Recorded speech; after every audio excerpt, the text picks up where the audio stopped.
Good evening. To officially start the 37th Annual Eudora Welty Writers Symposium, I'm going to turn the stage over briefly to our president, President Nora Miller. So if you would come up here, please. Thank you.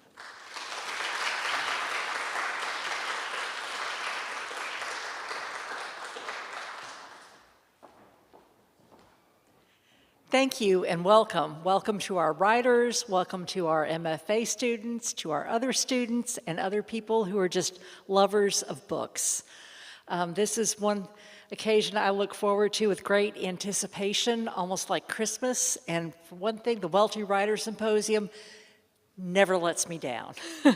It's always a great event, and I love being able to be around these wonderful writers and hearing them read their words. This has been a great event. I have been a participant in the Welty Writers class for 21 of the last 24 years. And even prior to that, I loved coming up and enjoying the symposium. It's a great event, and very proud of these wonderful writers we're able to bring together and just the great way this is pulled off. So I hope I will be seeing you throughout this weekend. And I'm really proud that we're able to have Ashley Jones, the Alabama Poet Laureate, back here again for an encore performance. Looking forward to hearing her read her words. And I'll also say that the University Press of Mississippi, I've served on that board for 20 plus years, and it is one of the few boards I've ever served on that I really enjoy the meetings. So I am pleased to be able to introduce Courtney McCreary, who is going to be introducing or awarding the prize for the Eudora Welty writers. So enjoy this weekend, and welcome. Thank you.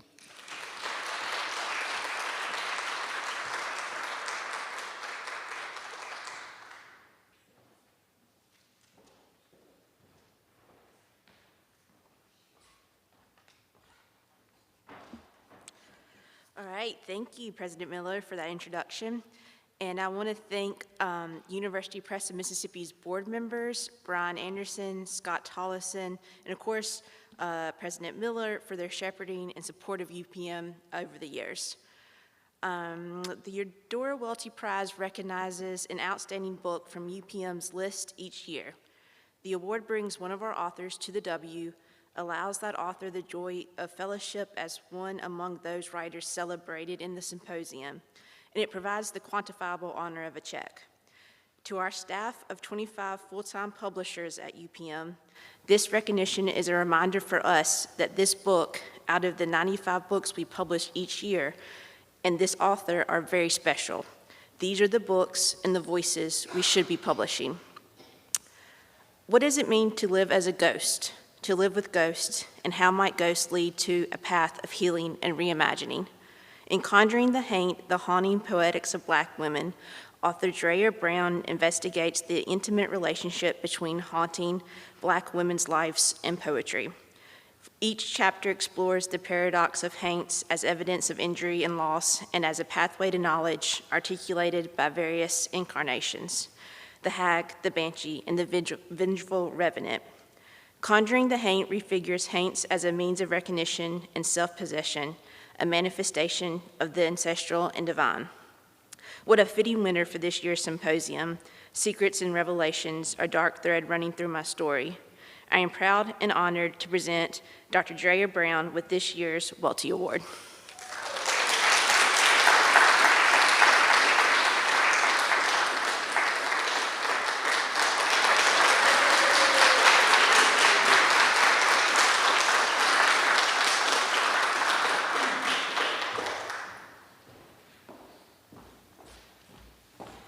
Okay, so now it is my honor to introduce our keynote for this 37th Annual Welty Symposium. But first, a few important reminders to you to turn off and silence your cell phones, if you would. And that goes for the duration of the entire symposium, all the way through to Saturday. And in case you're wondering, you can leave if you need to, but we'd ask you to exit if you need to use the restroom or whatnot, and enter back quietly, as readings will probably be occurring.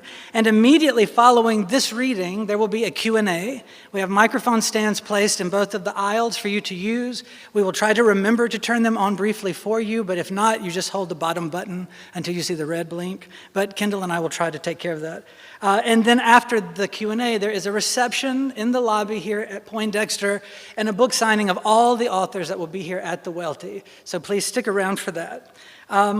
If you have any questions during this weekend, please remember that Kendall is on sabbatical, and I am the acting director. I'm really good at acting, so don't bother him, bother me, and then I will bother him for any questions, as I've been doing for the past few months. But the reason we're all here this evening is certainly for Ashley M. Jones, and we have some important thank yous that helped bring her here and all of our other authors. So we would like to certainly be thankful and to let them know, if you run into any of them, the Robert M. Herron Foundation, for the support that they give the symposium each year, President Miller for her continued support of the symposium and creative writing and literature at the W. We are also grateful to all of our authors and to those that are helping us moderate in the Department of Languages, Literature, and Philosophy, Nora Corrigan, Mary Miller, and Kristen Figgins. And also to the music department for allowing us to use the beautiful facility here at Poindexter Hall, and to Friendly City Books, to the Commercial Dispatch, to Resource Management, to the MUW Dining at Sodexo, to the Columbus Convention and Visitors Bureau, and other local businesses, all of which have helped us promote and continue to have and host the Welty Symposium. Now, and this time for real, back to the reason that we're here, Ashley M. Jones. Ashley M. Jones is the Poet Laureate of Alabama from 2022 to next year, 2026, I believe. January 1st of 2026, counting down the days. She is the first person of color and the youngest person in Alabama's history to hold this position, created in 1930. Jones is the author of 4 poetry collections, most recently, Lullaby for the Grieving. She is the author of the essay collection, What the Mirror Said, The Necessity of Black Women in Poetry, and is the co-editor of What Things Cost, an anthology for the people. Jones has earned fellowships and awards from many organizations, including South Arts, Academy of American Poets, the Rona Jaffe Foundation, and the Alabama State Council on the Arts.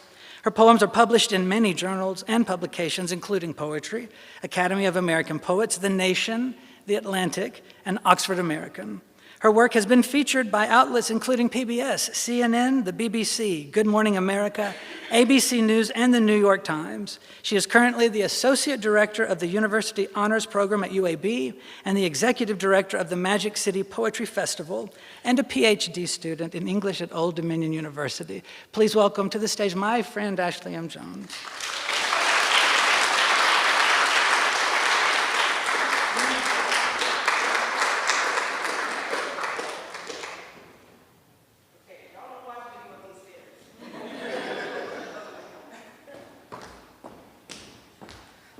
Okay. Good evening, everybody. How are y'all doing? Good, good. I think I'm feeling a little more calm. I don't really get nervous, but I just get antsy before I have to speak, so I think I'm feeling a little more at home. I'm really thrilled to be here with all of you tonight at the W, which is a place that is truly dear to my heart. I want to thank thank you, Chris. I want to thank Chris for bringing me this water. I want to thank everyone who was involved in planning it, even Kendall, who's on sabbatical. Thank you for setting the precedent for this wonderful event. I want to thank all of you for coming out tonight. I want to thank all of the featured writers. Y'all are so nice and so awesome, and I'm really just grateful to be here with each of you. It really is a gift to have the space and time to slow down and think about literature. It's a gift to me to take this time with each of you. My life has gotten increasingly busy, so a reprieve from the rat race of it all is welcome and needed. I hope I offer something useful and befitting of this time-honored event. Tonight, I want to talk about knowing. This year's theme is Secrets and Revelations, and my pathway into that theme is the idea of knowing. What I know, what knows me, and what is unknown. A secret is the ultimate unknown, and a revelation is the ultimate knowing. In my work, poetry has shown me what I know, who I know, and what I don't need to know. I'm going to structure my talk like I structure every keynote that I do. I'll talk a little, I'll read a lot of poems. The poems know me best, so I like to foreground them. One thing I know very well is who I come from.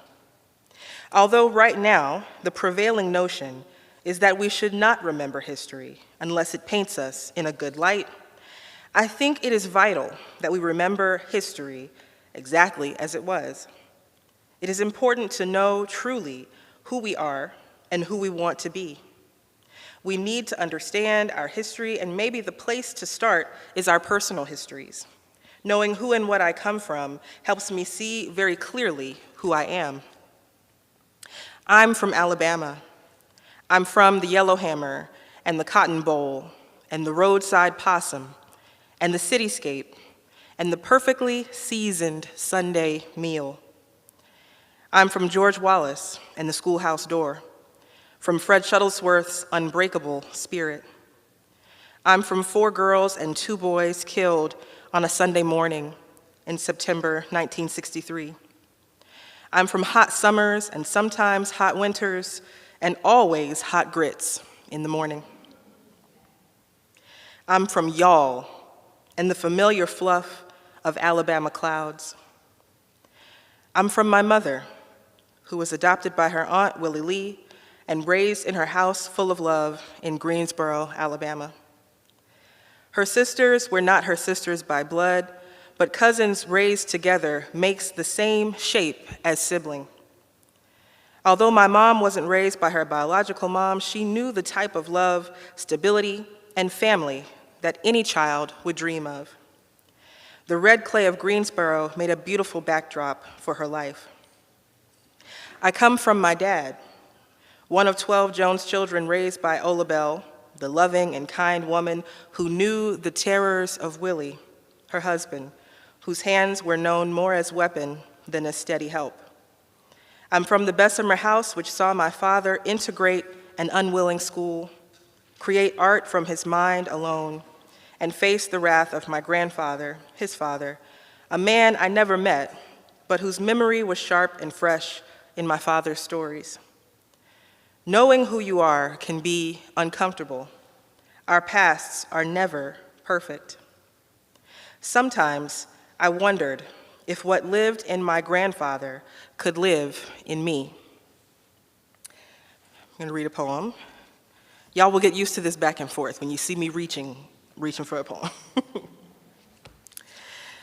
This poem is from my second book, Dark Thing, and it's about my grandfather, and really that question that I just asked, what do we carry? And I think right now in this country, we're kind of not used to dealing with what we actually carry, and this poem just explores what we can do with that thing that we have in our past. My grandfather returns as oil. His face is thick, unseeable. I only catch glimpses in my dreams, in the shadows falling thickly on my father's face. They say he was mean, smothering like oil, like its slick, tight grip on water, like a hand pressed to a closing throat. I only knew my grandfather through stories, through the darkness seeping out of my grandma's tender eyes, her smile, the old easy chair, the love wrapped between her swollen fingers. But her children knew him as the throbbing print of his hand on her cheek, on her nose, just soft enough to break. Through the snake of the extension cord, crashing, thundering through their skin. Grandfather, is that your blood creeping through my heart? Rage, viscous and unyielding, crude and dangerous as oil? Or do you already sit on my skin, spreading quickly, silently covering me in your persistent, glossy shadow?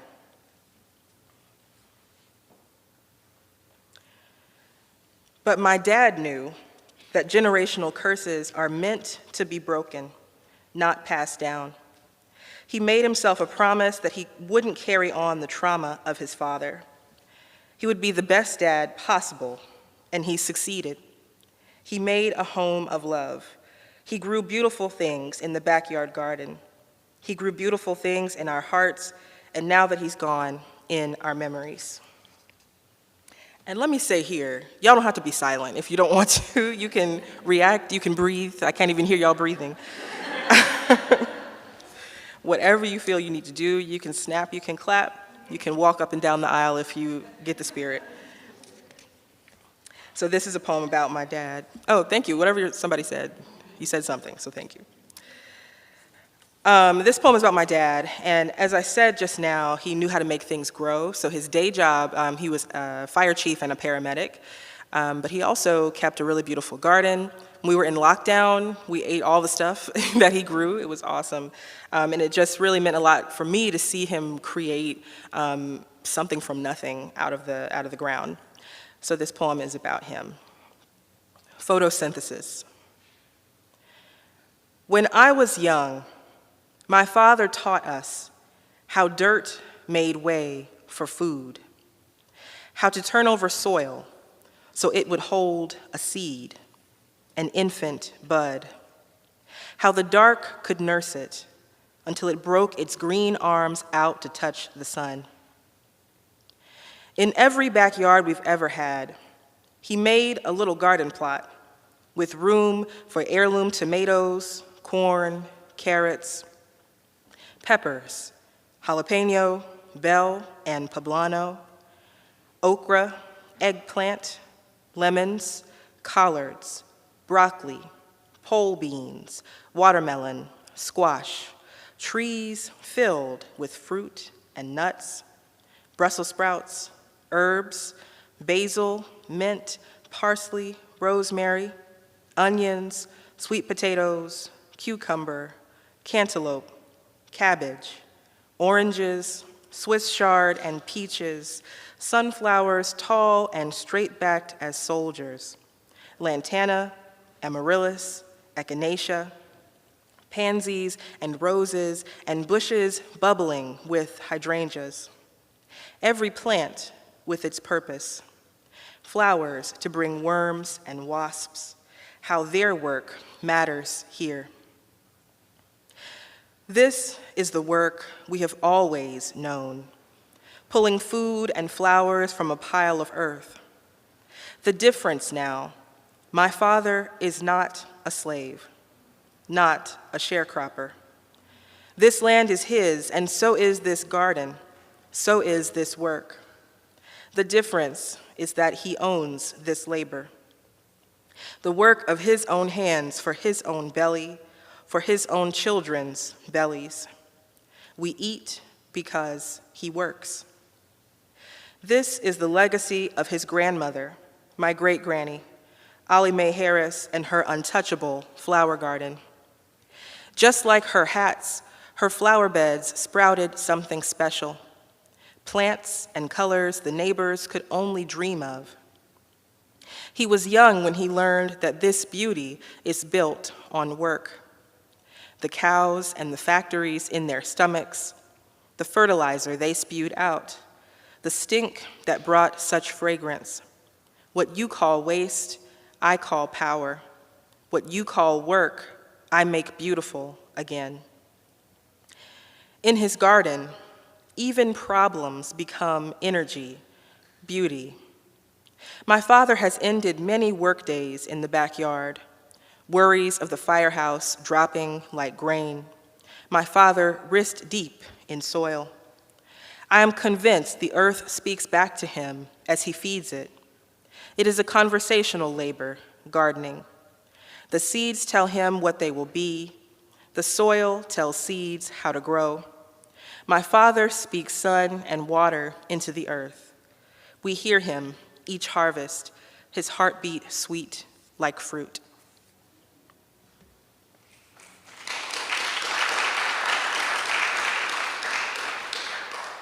My dad knew he could be a different type of father.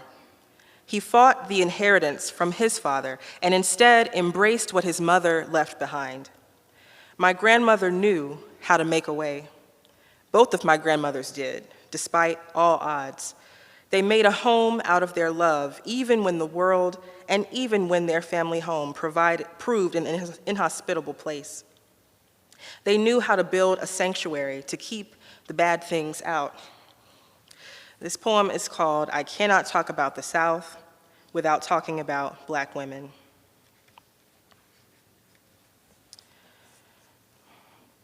My grandmothers made America, made the fibers that made us warm, made us invincible, heroines. To tell you who they are, I must start with who they are not. Servants, kitchen-bound mammies, silently obedient wives. We can't, in our modern comforts, imagine the survival they learned was theirs to claim. Can't hold the light they burned through this colonial darkness. What tricks this nation, this American South pulled minute by minute to keep my grandmothers convinced. The body you're in is not enough. Your race and your gender work together to mark you less, to mark you takeable. But what they didn't know was that my grandmothers still had an unmovable strength, enough to build a bridge from here to heaven. I know when I leave this broken earth, I'll find them there, sweetening every hour. My grandmothers raised a generation of American men. There is no other way to say this. Look at any Southern family and you'll find somewhere in a past most will not claim a Black woman. These men who call themselves bootstrapping and self-made, somewhere there's a Black woman and her unthanked hands who lifted them to where they are now.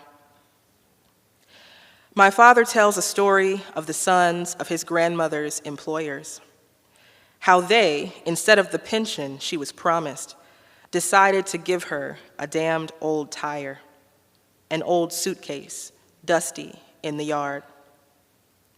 What thanks is this for the years she raised that family, for the care they cannot forget. My father could never forgive those men, their Southern tradition, their American tradition.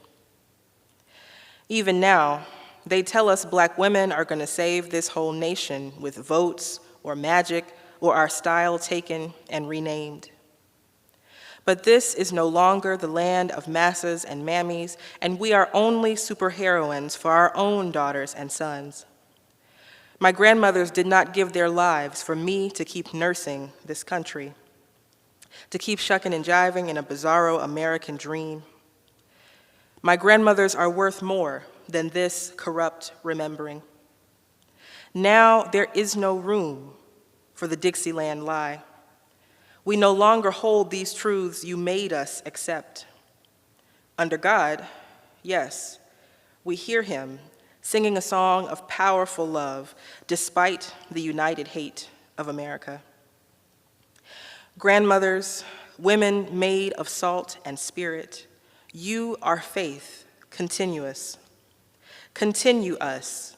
Raise us to be heroes and heroines, to tell this country that we are not mules, not beasts.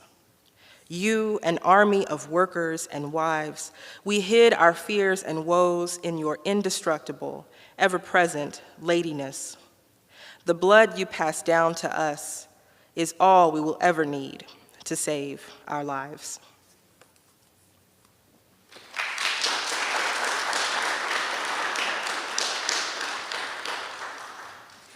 I didn't mean to bully y'all into clapping. I'm gonna just make that clear. It was an invitation only, if you'd like to.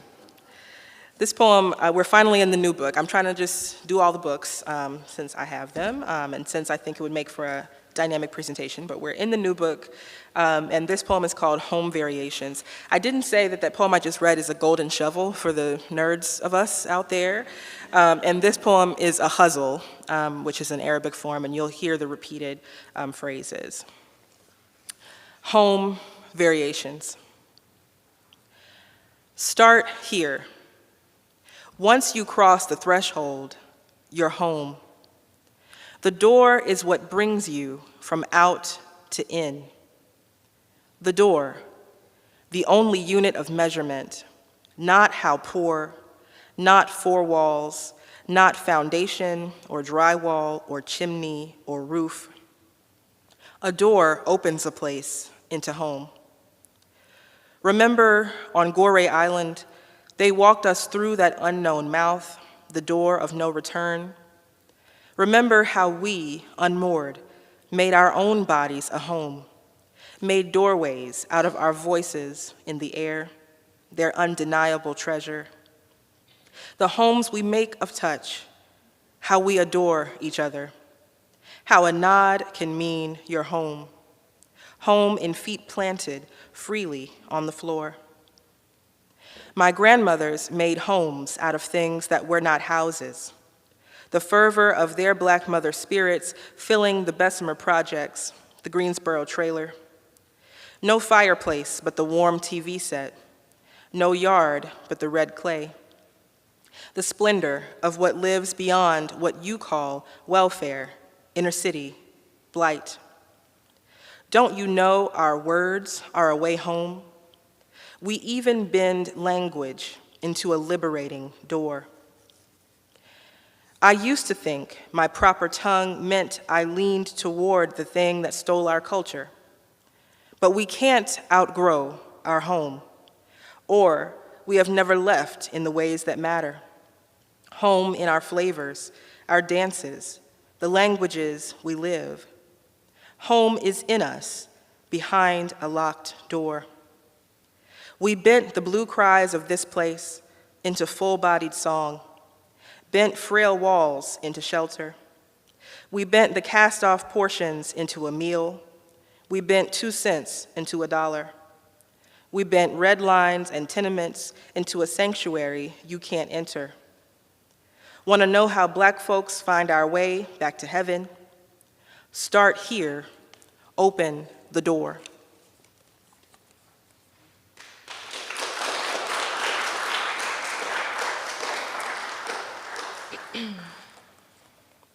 I know that strength and love exist in me, passed down from my parents. They were the best parents anyone could ask for, and even now that my dad has passed away, I feel his spirit with me always. My mom is still here, and I see the largeness of her motherhood, and it surrounds me still. This is a poem about my mom, and it's inspired by Family Matters. Anybody remember that show out there? I find inspiration everywhere. I think anything can and should be in a poem. And I'm actually rewatching it again. I watch things like for anxiety, I suppose. I like to know what's coming. And so in the first season, there's a scene where the mother, Harriet, and her sister, Rachel, are cleaning collard greens in the kitchen. And every time I see it, I'm just taken aback to see such a familiar moment on a television show. So when I saw it again, several years ago, it made me think about my own mother and how she makes collard greens. This is a sestina, so you'll hear the words that are repeated. Harriet Winslow and Aunt Rachel clean collard greens on primetime television.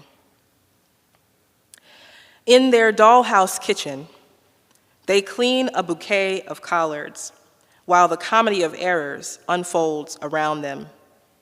Harriet in her pantsuit and that Black mother smirk that signals the hard love only a mother can muster.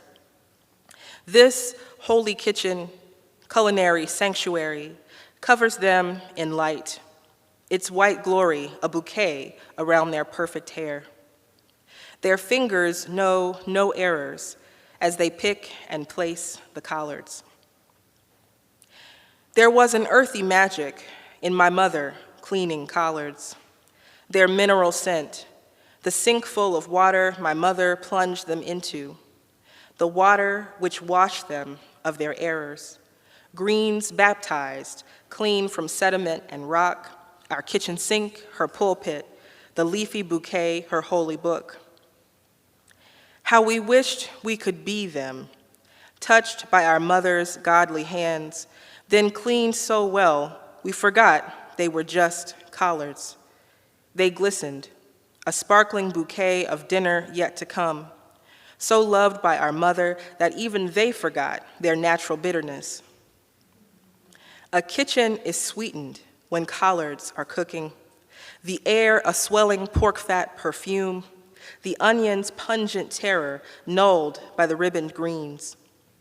I loved to watch my mother cut them, roll the piles of flat foliage up like a cigar, the kitchen knife shining against a tight army of collards. We needed no superheroes when we had her, a mother to rival every Black mom on cable. No fragrant bouquet could rival the smell of her greens and cornbread, the bouquet of cotton swabs and peroxide she'd use to sanitize our playground errors. She was a magician, more than just another mother. She could turn an afro into a constellation of braids, adorn them with a galaxy of beads. She could turn a sprawling batch of collards into a smooth and savory feast, a world exploding in her small kitchen. Someday, Mother, I will inherit that sweet bouquet of cocoa butter, blue magic, kitchen smoke, and calm night air, the perfume of Black motherhood. One day, I will learn how to cook them collards.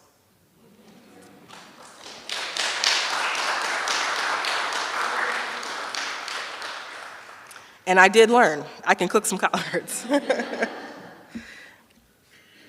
Okay, I'm gonna move to a poem about both of my parents, who, as I said, just were the best parents ever. Okay. Imagine us in love with the world. I want to tell you a story about love, about peace. Some days, long before today, I would wake to hear the wind rustling my parents' voices as they sipped coffee and settled into the morning of their love.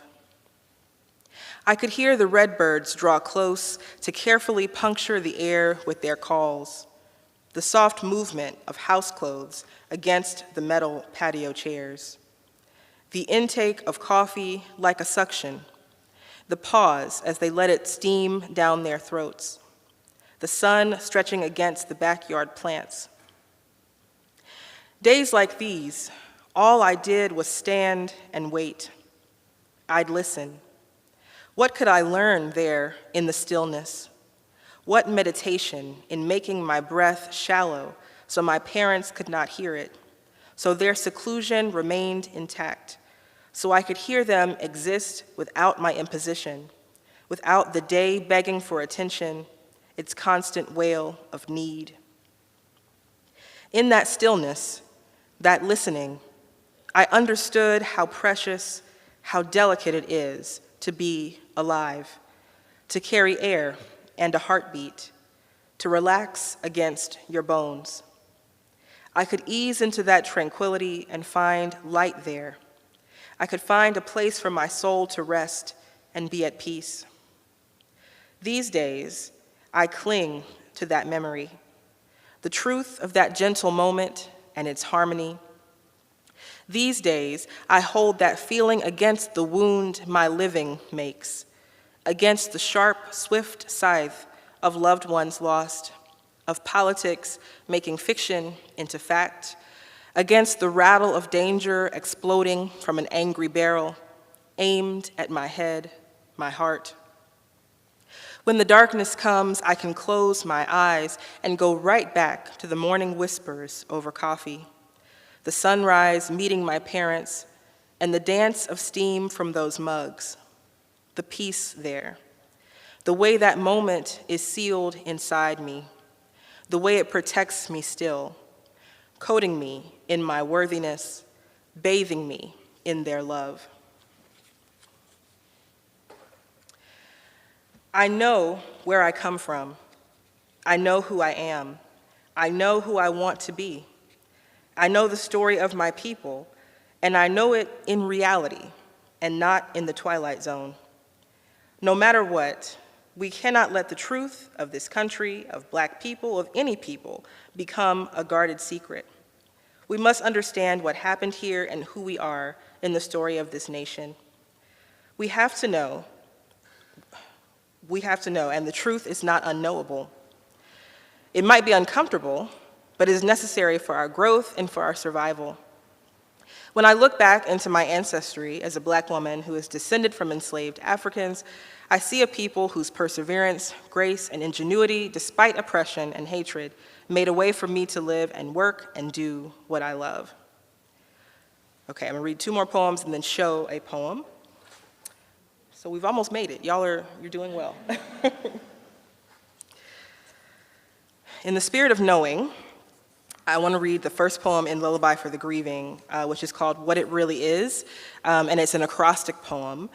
The reason that I wrote it in this form is because at the time that I wrote it, there was a lot of discussion about a particular theory that we weren't allowed to teach, although we weren't teaching it in K-12. And I wanted to say something about it, but at that time I was just about to be commissioned, so I didn't want to get in my own way. So I wrote this poem, which has a hidden message, and I have to thank the poet Faisal Mohouyyuddin. He's an amazing poet living in Chicago, but we had a conversation on the Poetry Magazine podcast a few years ago, and he told me about the secret power of the acrostic and how you can hide stuff in there. And so I hid stuff in there. So this poem, as I said, is called What It Really Is, and I think you can guess what phrase is hidden in here.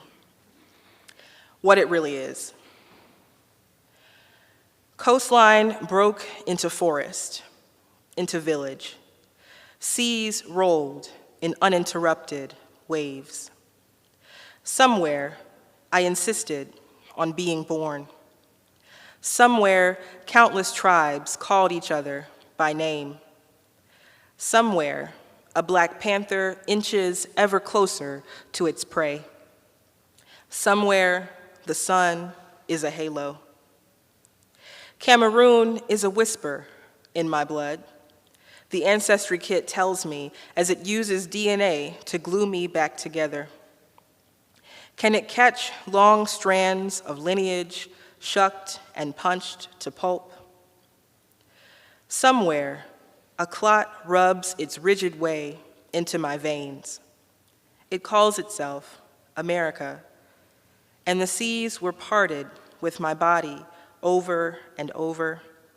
Centuries are cut into the skin stretched across my womb. Will every lifted voice be silenced? When does a theory become a threat? I return to the coastline, village, bright arc, halo of sun. All this has been bloodied, even my body a wound infinitely. Earth spins on an unfair axis. Streets curdle, again, blood. Oh, come back, coastline. Come back, unshipped sea. Remember the way my people were robbed of bone and breath. You called it liberty.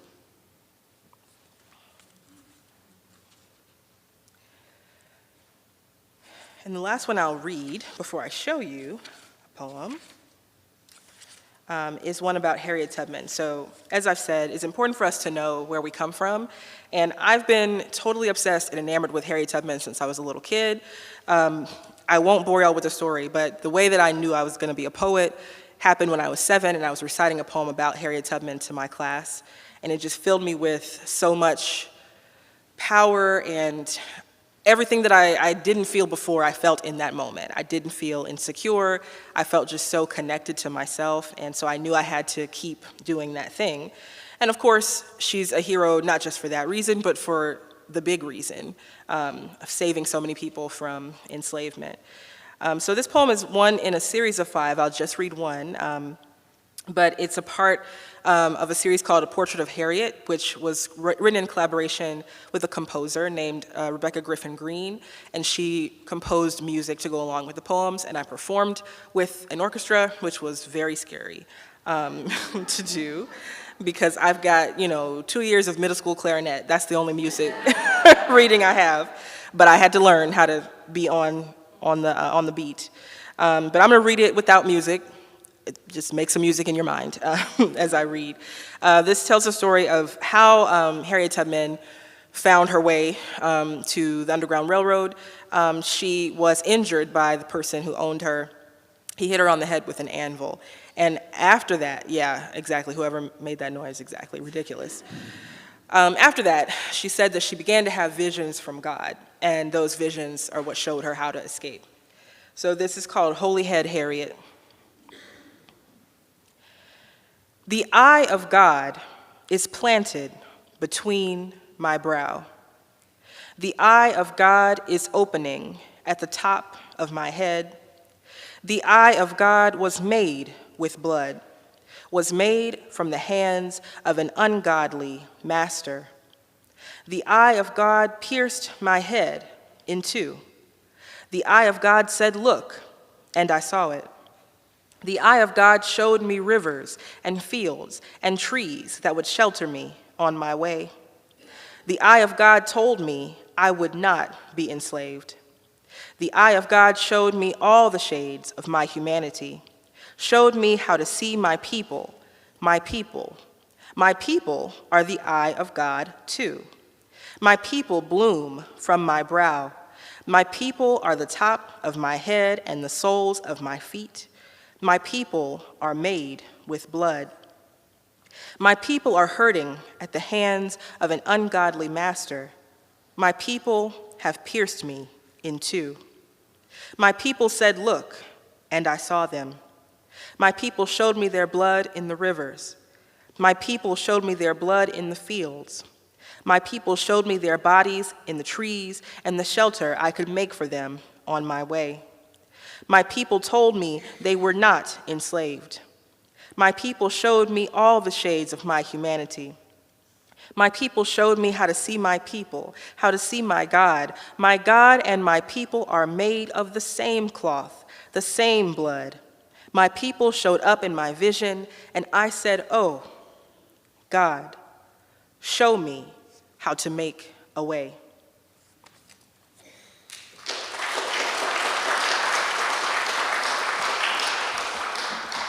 Okay, so the last poem is one that I'll show you, and I'll preface it first, and also I will tell Chris and or Kendall that this is locked, so if you have the password, let me know.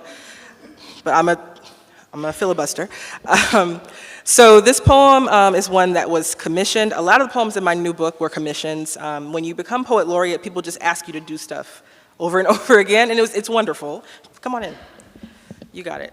And so this was commissioned by a production company called Room 608, and they work with PBS on a show called The History of White People in America, and the title is provocative on purpose to get people to watch. It tells the history of how race was invented to separate us. And so they asked me to write a poem in the spirit of what I've just been saying about what we know about the past. And this poem, or the prompt that they gave, and if you're a teacher out there, you know this prompt is ridiculously vague, but they said, write about a black woman in the 1800s in the South. Okay, right.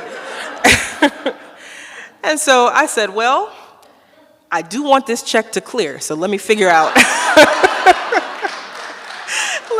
what to write.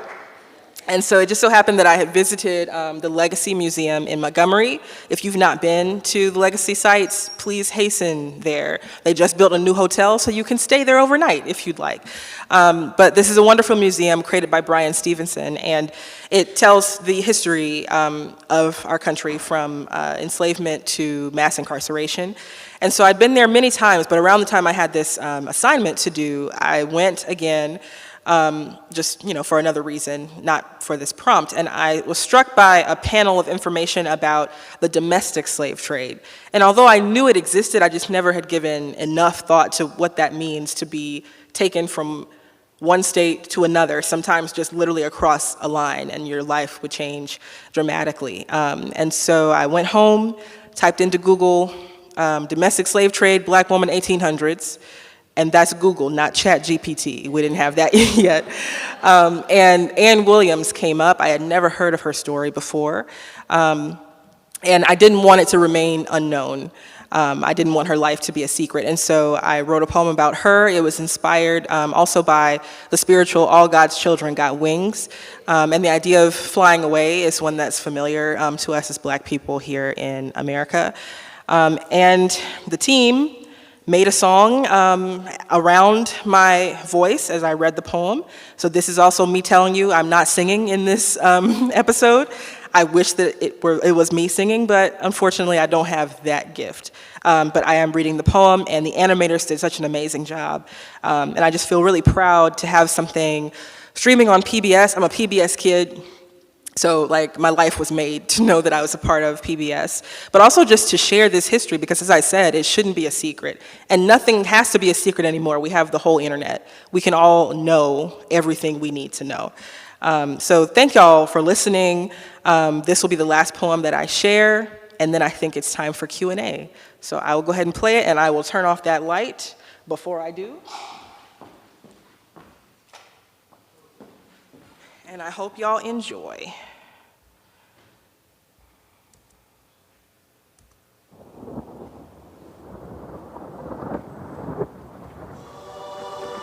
Is that loud enough? Yes. Go up? Okay, hold on. Let me get out of this, and let me go over here. I don't know why we narrate things, like y'all can't see what I'm doing, but it won't work if I don't tell you what I'm doing. Okay. Swing low, sweet chariot, coming forth to carry me home.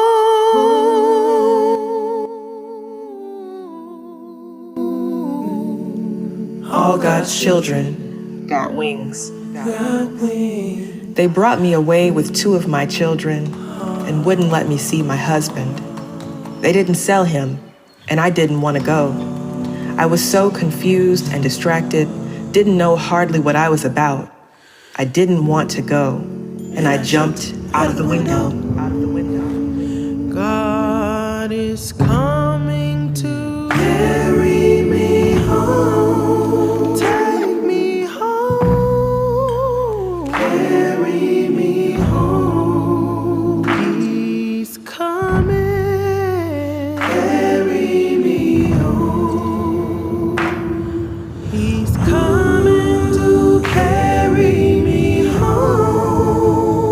When I was born, God gave me wings, feathers fit to fly, the wide breadth of the open sky. When I was born, God said, "You are," and I was. This place called Maryland can't own my flesh. This place called America can't own my blood. No master over my love or my womb. No master, no man making devil's deals, no mistress holding her skin above mine, no $5 flat enough to sell me. They say I'm going south. They can't take us from Africa anymore, so they'll just take us from here. Can the capital's shadow hide this sin? In the South, the sun is mad just like we are. It burns the whole land to spite the men who make us work it. It reminds us that something in this world can be warm. My children are traded for vulgar currency. And I remember God said, "You are made of wings." And then I remember the sky, its gift, those clouds which they cannot hold, and my soul. I remember that God does not know their names. No slave master will see the pearly gates. No slave master will see the pearly gates. And the window, it says, "You are." It says, "I got wings, feathers fit to fly." When I get to heaven, there'll be no bones to break, no families unglued by the spit of Satan. I'm gonna fly all over God's heaven. I'm gonna fly.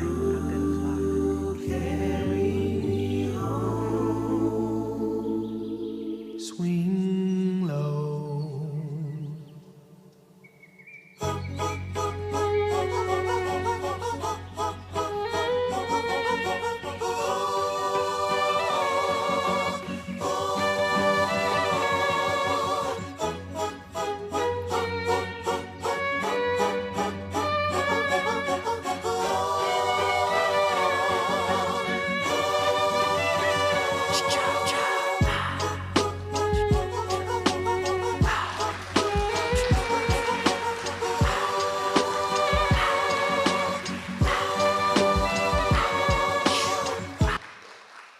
Thank y'all.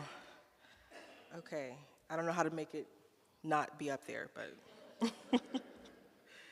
So I think at this time we'll do questions, right? We have about 8 minutes. So that's like 8 one-minute questions.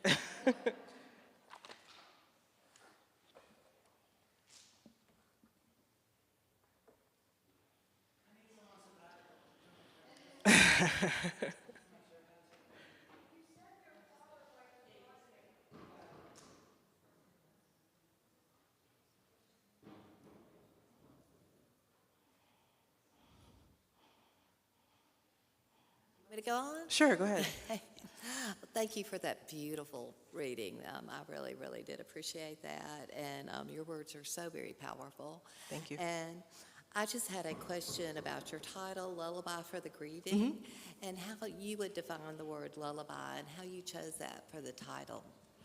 Yeah, so a secret that I'm about to reveal is that I never know what the title of my books are going to be until the very last moment. Usually they have like a terrible title while I'm writing it, and I'm like, well, something better will come, and thankfully it always has come. But this particular title came from an exercise that another poet gave me. So her name is Pallavi Ahuja, and she's a poet and filmmaker, and she was leading a hike through the Sipsey River in Alabama, and I'm not really a hike human at all.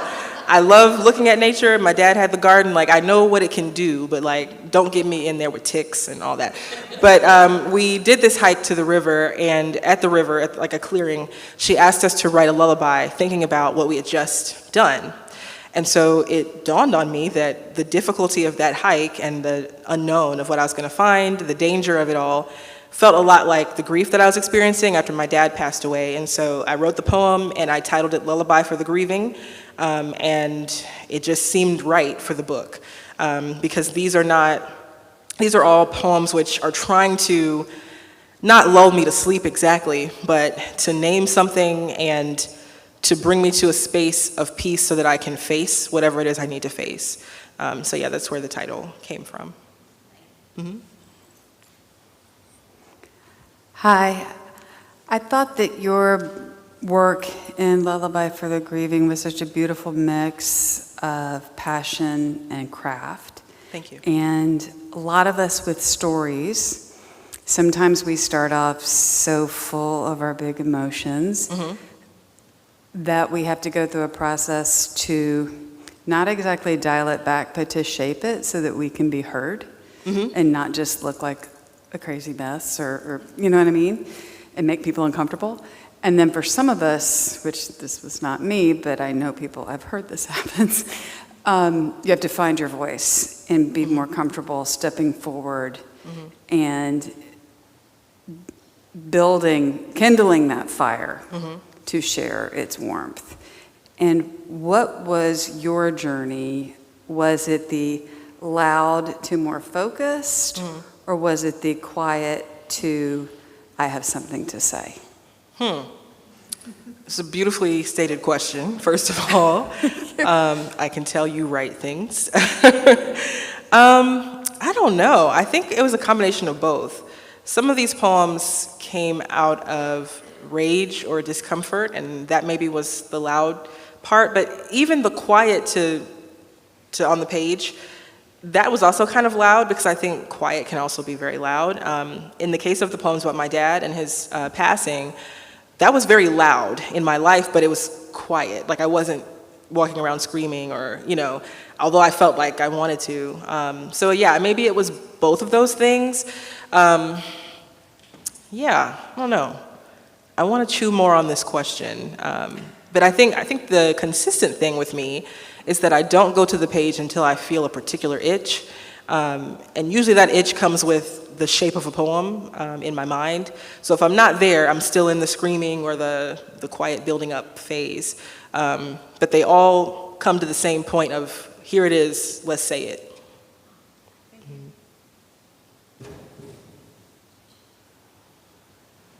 I have two small questions. Okay.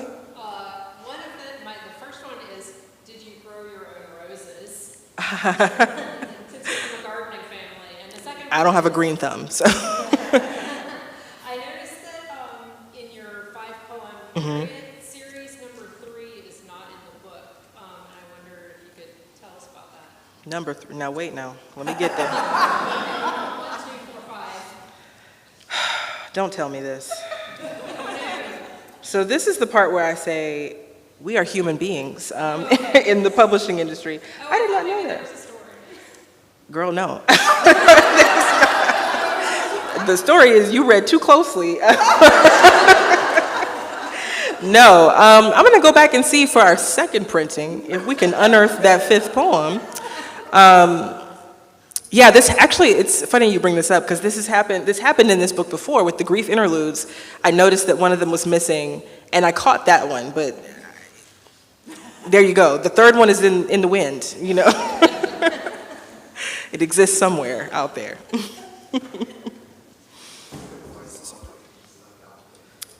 Okay? Yes.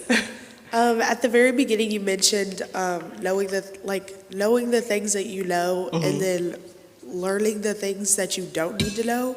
And so I just wanted you to kind of elaborate on what that looks like for you and what that means to you. Yeah, so I think of it kind of as like a filter that we all have to have. There's a lot of voices in the world, and part of becoming a more peaceful person is understanding which voices to just slide over there. And those are the things I don't need to know. I don't need to know how racist somebody is. I don't need to know if people don't think I'm worthy. Those are things I don't need to engage with.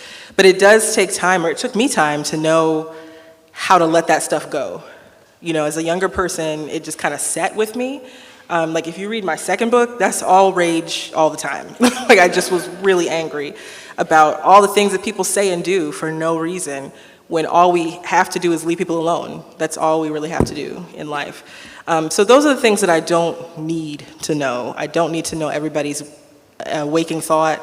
I don't need to know, I could go on. There's a lot of people saying a lot of things. I don't need to know any of that. All I need to know is what matters to me, who I am, who I belong to, and what I want to leave for this world. You said that your father enjoyed gardening, and that was something that he did a lot, and it was really quintessential for your life. Do you have something like that in your own life that you take as much pleasure in? That's a good question. Well, I wish that it was gardening. It's not. I'm really terrible at gardening. Yeah, these are, I don't know, plastic flowers. So yeah, I'm glad they look real. They look very real. Excellent. Yeah, is there something that I do? There's a few things I think that are sort of hobbies of mine that maybe serve a similar purpose. to my dad's gardening. Like when he was a kid, he grew food to eat it. But when he got older, I think it just provided him with a space to decompress from a very stressful job. And so for me, I love singing. I'm not good at it, but I love singing. I used to crochet. Yeah, I'd like to say I like to read for fun, but I'm a teacher, so like, what is that? Yeah, I think I'm learning more and more as I get older how to find those quiet moments. I think that's something that I'm trying to learn from my dad's example, to make some time to do something that's not the thing that I'm getting paid to do, so I can remind myself what's real, you know? So yeah, I'd like to say that what I do is tap dance, but I haven't done that in a few years, and I'm not very good at it. But for now, it's just, you know, listening to music. Sleeping, I've discovered, is really awesome to do, so I do that. Yeah, and just try to be creative in other ways other than writing. I also like to shop. That's maybe what I should have led with, but that feels, I was trying to be, you know, cool and learned, but I love shopping. That helps me too. Me too, unfortunately. Okay. You got up fast. The energy, okay. For the people who are below average writers like myself, how would you suggest finding your writer's voice? Yeah, and I'm sure you're not below average at all. I think I really would just suggest two things. First, read as much as you can. Like, you've got to put something in for something to come out. And that'll also, sometimes it'll make you feel safe enough to try new things that'll lead you to your voice. So like, for example, when I was in college, I was in this like moment of not really knowing who I wanted to be as a writer. I was trying to sound like other people who I thought were like good writers, and that failed. And so I did a lot of self-study, reading books on my own, and I found Lucille Clifton, who's my favorite poet, and reading her work, although I'm not Lucille Clifton, I don't write exactly like her, reading her work gave me permission to just try being myself on the page, and sometimes that's all you need, is somebody to make you feel like, oh, I can be me. I don't have to sound highfalutin and complicated, I can be exactly who I am. The other thing I would say is just to keep writing for you. Like, find the reason that you want to write and stay true to that, because no matter how far you get, even like now I've written 4 books, I'm still writing primarily for 7-year-old Ashley who fell in love with poetry. And that's what keeps me remembering who I actually am and how I sound and what I want to say. So yeah, it feels selfish to just focus so much on you, but that's what we're doing here. We're finding our voice, and through finding our voice, you're gonna make a pathway for somebody else, because they're gonna read your work and say, well, if this person can do it, I can also be myself. So, thank y'all.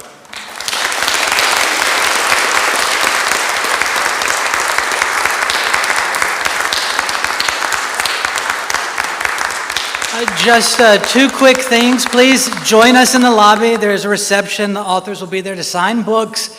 And you may purchase books as well if you don't have any with you. And also in the program, I forgot to mention this earlier, but you'll have the whole weekend to do it, but there is an insert, and one of those is an evaluation. So please feel free to fill it out at any time and turn it in to me or any of the ushers.